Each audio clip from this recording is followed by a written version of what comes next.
Join the call now to help lead our nation to victory.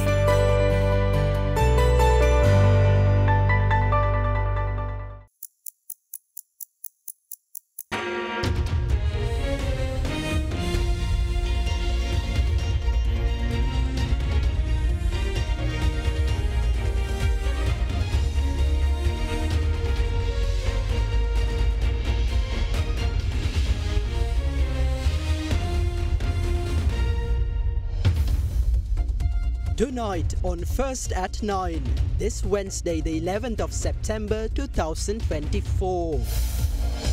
Way forward, the President reveals plans to improve industries and plantations in Sri Lanka, highlights the necessity of novel ideas to develop the economy. Warning, do not violate political ethics and children's rights by involving children in political campaigns, warns the Election Commission. 10 days more. With the presidential election taking centre stage in Sri Lankan politics, presidential candidates issue promises about their development drive for the country. Bailed. Former Health Minister Keheliya Rambukwala released on bail after 6 months in remand custody. ඔබේ විශ්වාසය දෙනු සෙන්සුරයින් දැන් ළඟමැති ෆාමසියෙන් ලබාගත හැක. This is Derana First at 9. Live from Studio 24 in Colombo. Good evening and welcome to tonight's edition of Derana First at 9. I'm Tarindu Mahendra, joining you live with the latest in Sri Lanka and from around the world. President Ranil Wickremesinghe stated that before he can participate in a debate with the leader and presidential candidate of the National People's Power, Anurukumara Dissanayake, the NPP must first come to a consensus on their economic policy, citing that statements made by Dissanayake are inconsistent with the NPP's manifesto. The president added that once the NPP reaches an agreement on a single economic policy, he is open to conducting a discussion between himself, Anurukumara Dissanayake, opposition leader Sajith Premadasa and the International Monetary Fund to discuss Sri Lanka's future with the global lender.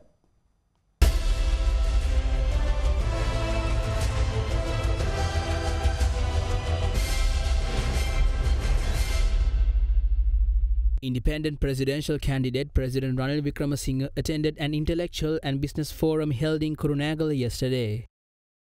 පසුගිය කාලයේ ඇති වුණු එකට බංකොලොත් භාවය කියලාත් කීවා. මේකට හේතු උනේ මම දකින විදිහට සංවර්ධන ගැටලු නෙමෙයි මූල්‍ය කළමනාකරණය, මූල්‍ය පාලනය සහ මූල්‍ය විනය පිළිබඳ ගැටලු. We should have utilized the loans we obtained for economic development through tradable goods. We should have used them to build free trade zones and the like. That is the mistake we made. We accrued debt for social development. However, none of the administrative or infrastructure development projects that were initiated with those funds were capable of generating revenue. That is the challenge that we are facing. අපනයන ආර්ථිකය ඇති කරගන්න අපේ රටේ පුදුම විදියට සම්පත් තියෙනවා. ඇයි ඒවට ඔබතුමාලගේ අවධානය යොමු කරන්නේ නැත්තේ? ඩොලර් හොයාගන්න ඔය තරම් සම්පත් තියෙද්දි ඇයි අපි හැමදාම IMF එක දිහා බලාගෙන ඉන්නේ? නෑ රටක්. The most important factor in developing a country is its education. Additionally, there is the tourism industry and solar power generation. Apart from these, there is the digital economy. Economic development requires dedication. It took me 2 years to revive the economy. Now we must develop industries such as the mineral industry. We are also looking into starting new durian plantations so that we can export the fruit to China. We must come up with novel ideas to develop the economy. Every person can contribute to development according to their ability.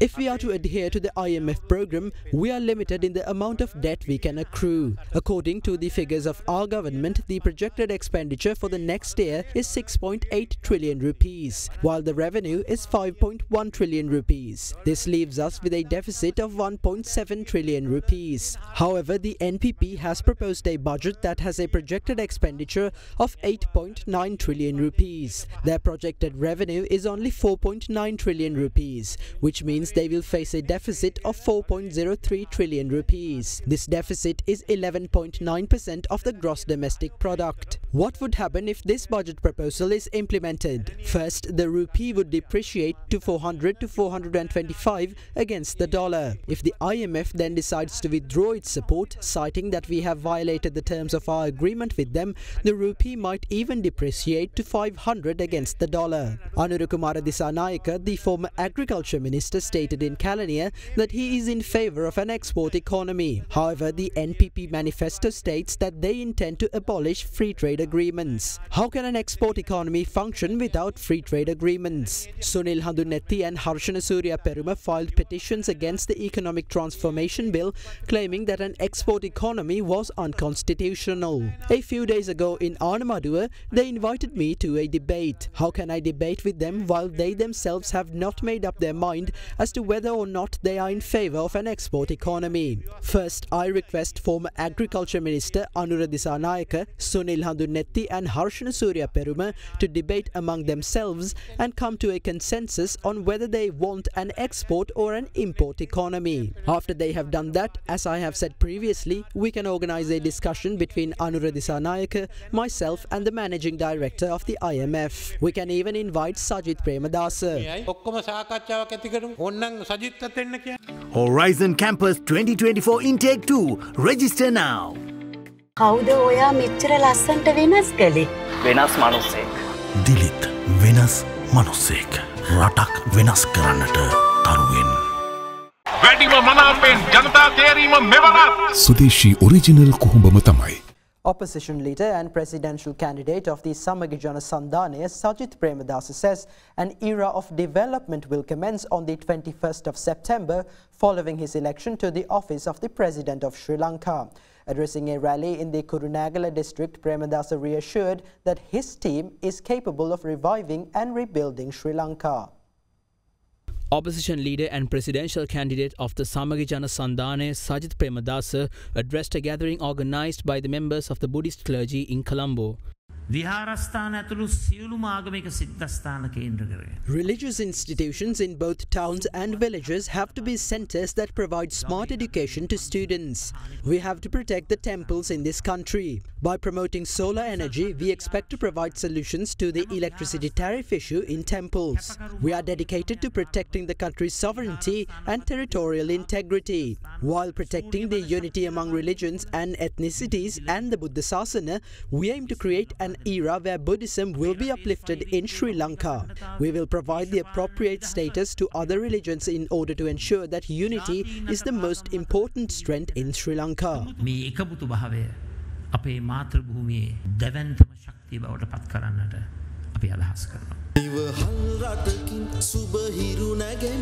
Meanwhile, another election rally pledging support to the opposition leader was held in Kuliyapitiya last evening.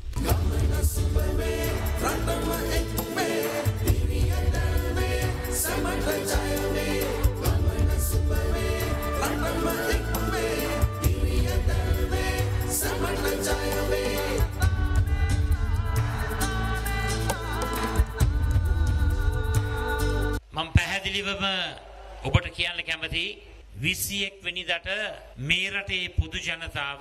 Let me assure you all that we will create the era of the common man on the 21st of September. We are ready to implement a development era that will strengthen infrastructure and livelihoods and introduce more manufacturing industries. The public possesses a clear opportunity now. Are you all going to vote for Ranil or Anura, or the Samagi Jana Balawege who can build this country? Your decision is clear. Please hand over the country to our team and we will definitely revive the country.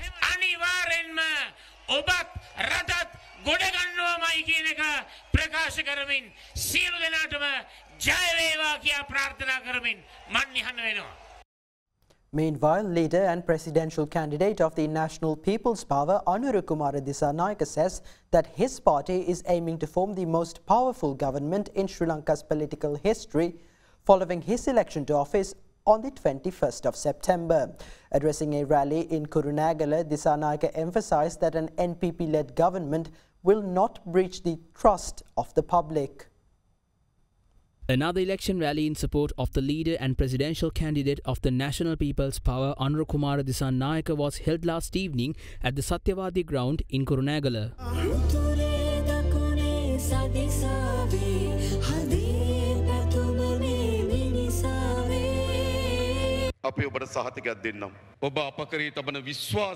We assure you that we will carry out our operations without breaching your trust.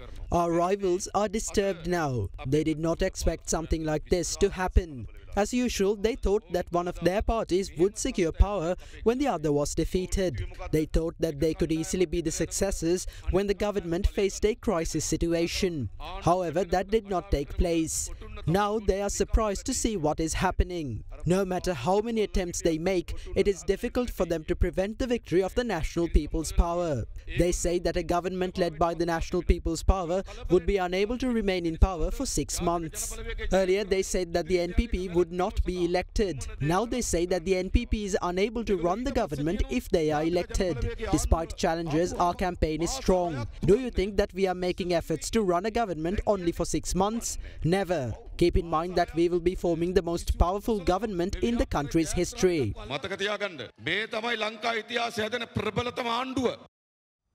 Meanwhile, presidential candidate of the Sri Lanka Podu Jana Peramuna, Namal Rajapaksa, asserted that the sale of loss-making state-owned enterprises is not a sustainable strategy to increase state revenue.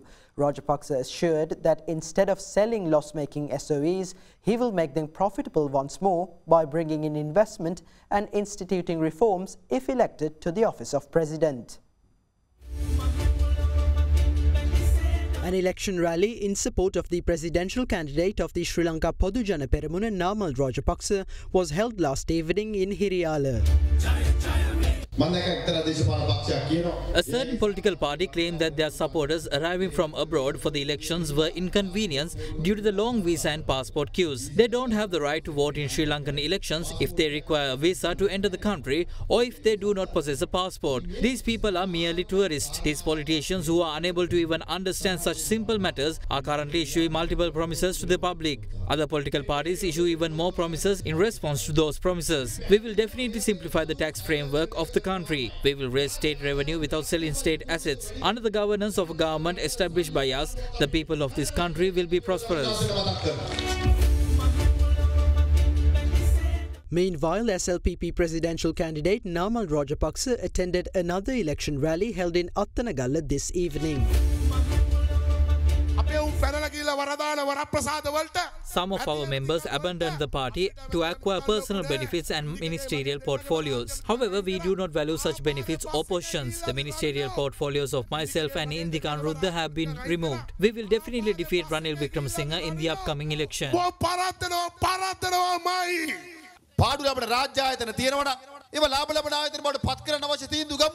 We should implement decisions that transform loss-making state-owned enterprises into profitable ones. The sale of such state assets is not an alternative. We will develop such entities by bringing in foreign investors. This will also generate employment opportunities in the country. It is imperative that we create 2 million jobs during the next 10 years. Additionally, we will also provide the required financial aid and technological knowledge to meet the demands of the global market. I believe that the rural banking system should be utilized for this purpose. In my opinion, we can reach a level where our economy is worth over $180 billion. Leader of the Lanka Tamil Arasu Katchi, Mave Senathirajah, revealed that the final decision on which candidate his party would support ahead of the upcoming presidential election would be announced next Monday. This comes against a backdrop where ITAC's Kilinochchi branch unanimously decided to support the Tamil Common candidate, former ITAC parliamentarian P. Ariyanethan, contrary to the party's original decision to endorse opposition leader Sajith Premadasa. On the 1st of this month, Lanka Tamil Arasu Katchi spokesperson MP President's Council M.S. Sumandiran stated that the party's Central Committee decided to endorse opposition leader Sajith Premadasa for president. However, last Monday, representatives of ITAC's Kilinochchi branch during a special meeting unanimously decided to extend their support to the Tamil Common candidate, former ITAC parliamentarian P. Ariyanethan, contrary to the party's decision to back opposition leader Sajith Premadasa. Against this backdrop, ITAC's Central Committee convened yesterday, chaired by the party's leader, Mave Senadiraja. Speaking to Ada Derana, ITAC leader Mave Senadiraja stated that the final decision on which candidate the party would support ahead of the upcoming presidential election would be announced next Monday, the 15th of September. Mave Senadiraja also held discussions with independent presidential candidate President Ranil Wickremesinghe at his residence in Jaffna last Saturday. Star dishwasher Dali Hell Indul Pahasuwen Sede Star dishwasher magic tub එක. Crunchy goodness for hunger on the go. චන්දරුසුමේ කාගෙන් මනාපේ සිග TV සඳහා සුපිරි deal.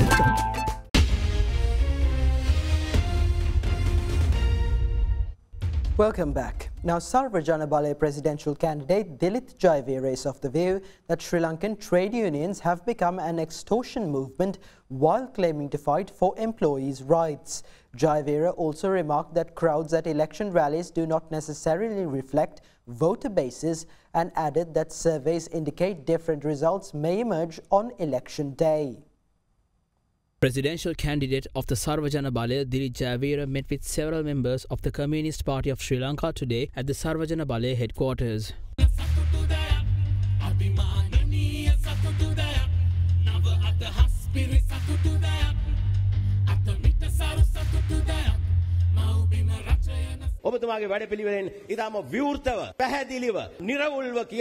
You have openly and clearly stated in your strategy that you will not pursue the sale of these countries' assets. You have also clearly indicated that your strategy involves the government departments, the cooperatives and the private sector. As a result, the workforce has understood this and has decided to support your victory in the coming election.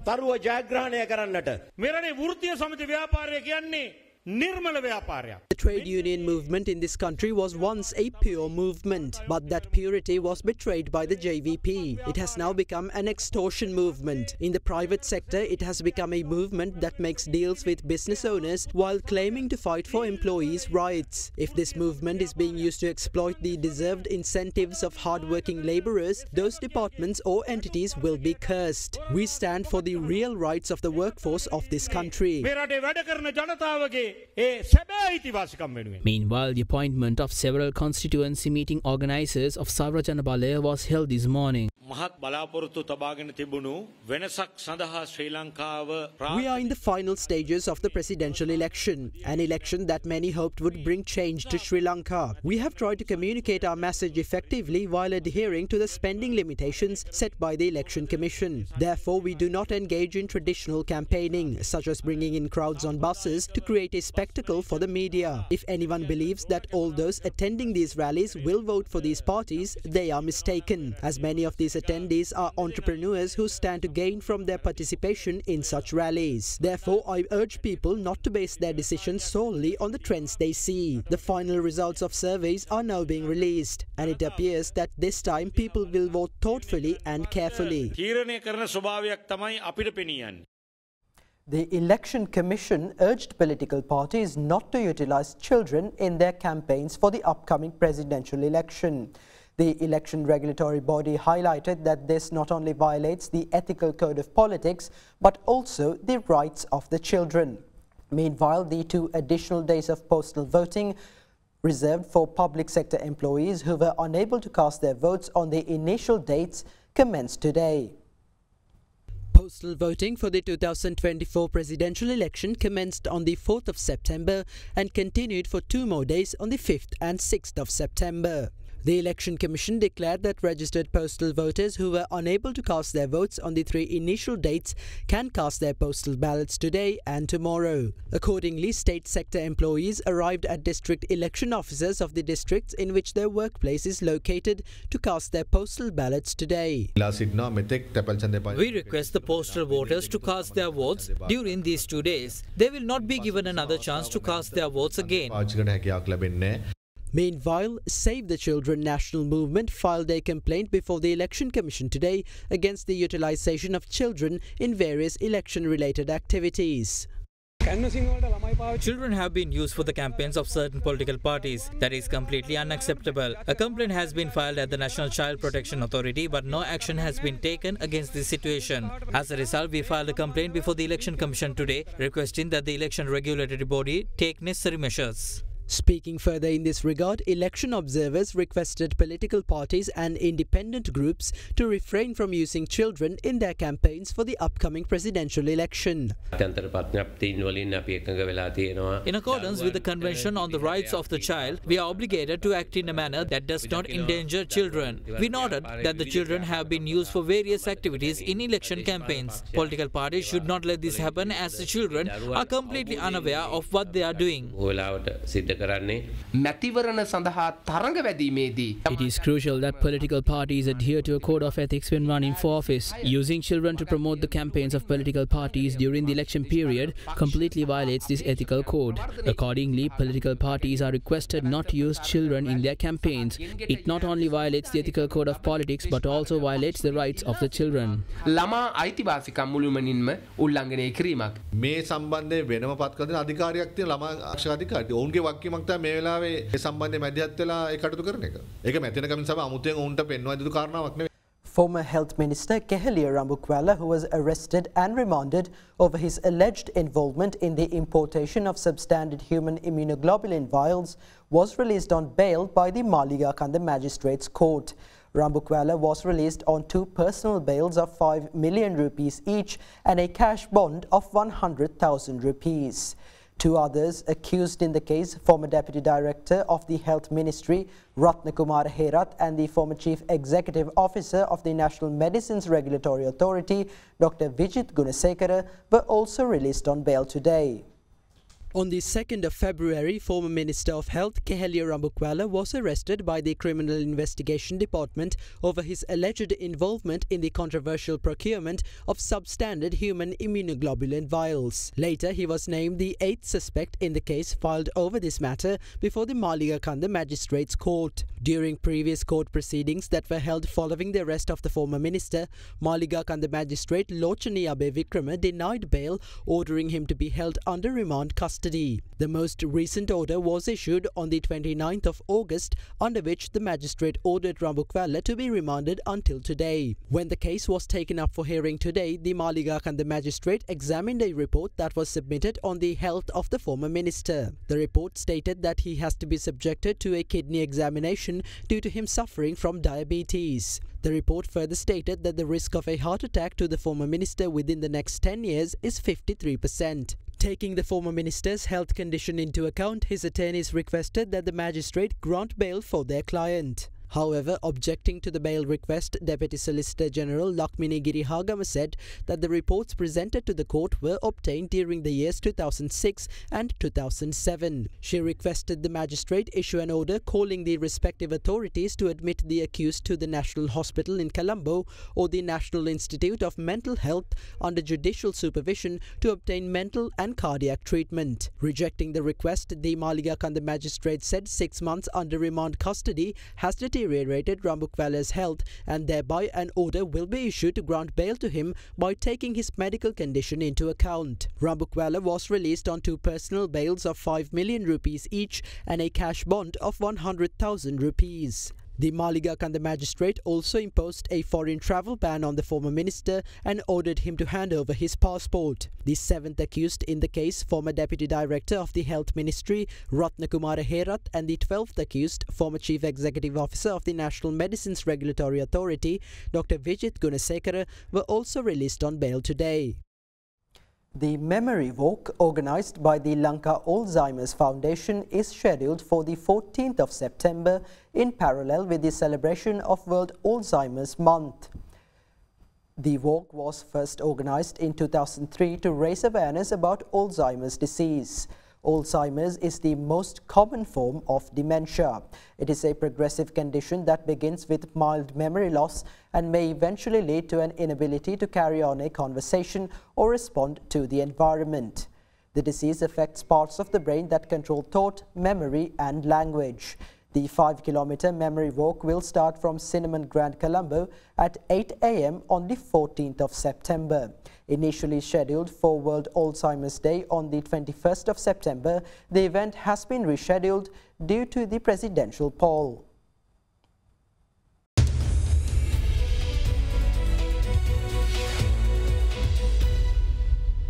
Welcome back. In business news, the Colombo Bourse edged up today as a result of price gains in counters such as Royal Ceramics, National Development Bank and Asian Hotels and Properties, with the turnover crossing 1 billion rupees.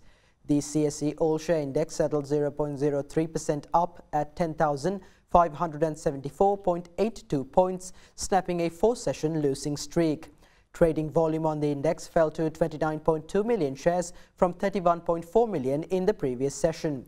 The S&P Sri Lanka 20 also ended 0.02% higher at 2,923.54 points. The banking sector was the top contributor to the market turnover, while the capital goods sector came in second. Foreign investors were net sellers, offloading stocks worth 64.1 million rupees, while domestic investors were net buyers, purchasing shares worth 990 million rupees.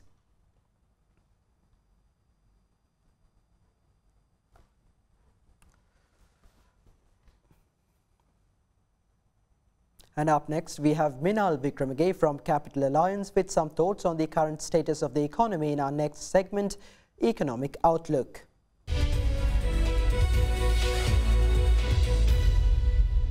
Starting with the energy sector, crude oil prices saw a significant decline, reaching their lowest level since June 2023. Prices initially rose at the beginning of the period between August 31st and September 6th, 2024. However, the market quickly turned downward as fears of rising supply. By the end of the week, Brent crude prices had decreased by $3.51 USD per barrel, while WTI prices dropped by $3.68 per barrel. In the government securities market, the yield rates for treasury bills in the primary market exhibited a marginal increase during the week. Despite these fluctuations, the overall volume of secondary market transactions in the T-bills and T-bonds decreased by 5% during the reporting week compared to the week before.